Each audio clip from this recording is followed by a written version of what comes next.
At 69, Eleanor Benson didn't expect much from her mornings anymore. She had long since given up on the idea that something extraordinary could happen on an ordinary Tuesday.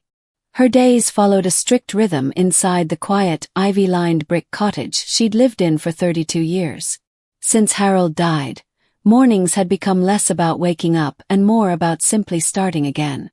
The town of Elmwood was nestled in the folds of an old valley, where the fog clung to the earth like a secret.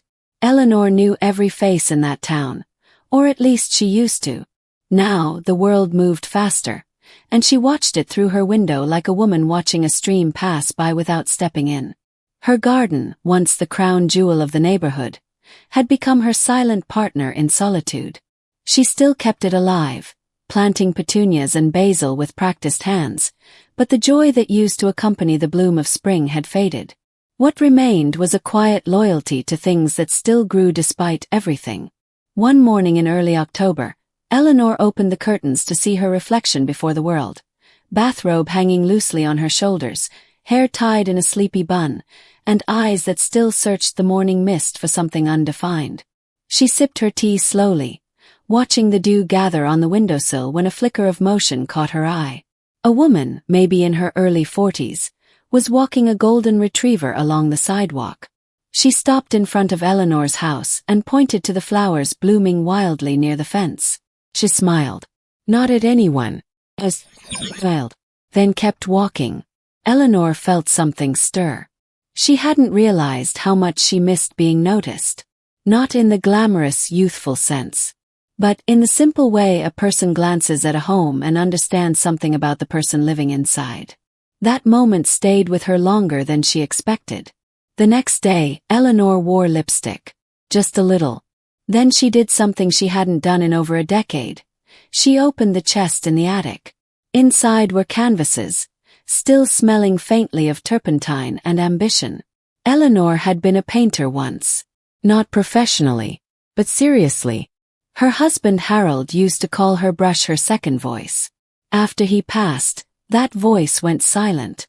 She pulled out a canvas, set it near the window, and began sketching the light.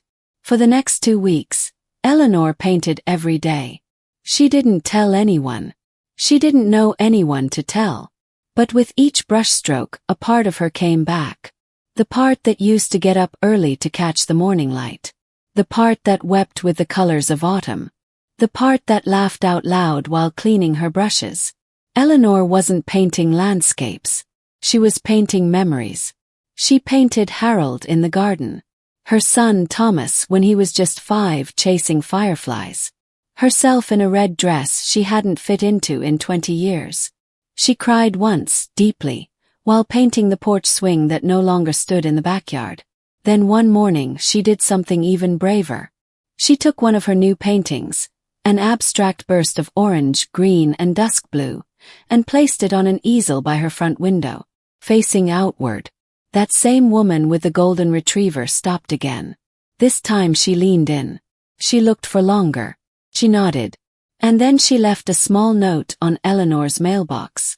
Eleanor waited until dusk to retrieve it. Her hands trembled slightly. I don't know who you are, but your painting moved me. Thank you. That night, Eleanor lit a candle by her windowsill, just like she used to when Harold was late coming home. But now it was for herself. Signal. A quiet celebration of being seen. Over the coming weeks she shared more. She arranged 3 paintings in the window. Then 5. She noticed people stopping more often. Teenager took a photo. An older man from the post office left a flower in her mailbox.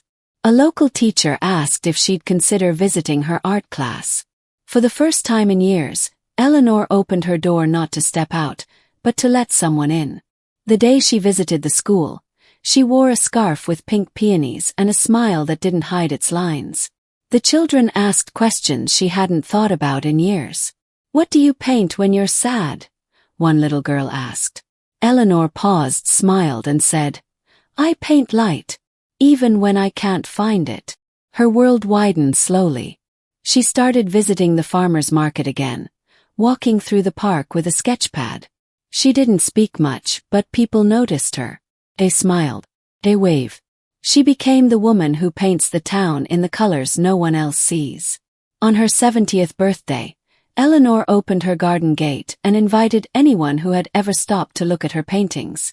She expected maybe 3 or 4. Over 24 came. There was no grand speech. No music.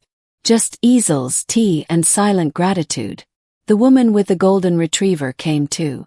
Her name was Rachel. She had just moved to Elmwood last year. She had no idea her morning walk would stir the quiet heart of someone who had once closed their world entirely. As twilight fell, Eleanor stood in her garden and watched the people meander through her flowers and her memories. She was barefoot, wearing her favorite linen dress. Her hair was down. The candle burned again on the windowsill, not for someone lost, but for everything she had found. And this time she didn't mind being seen.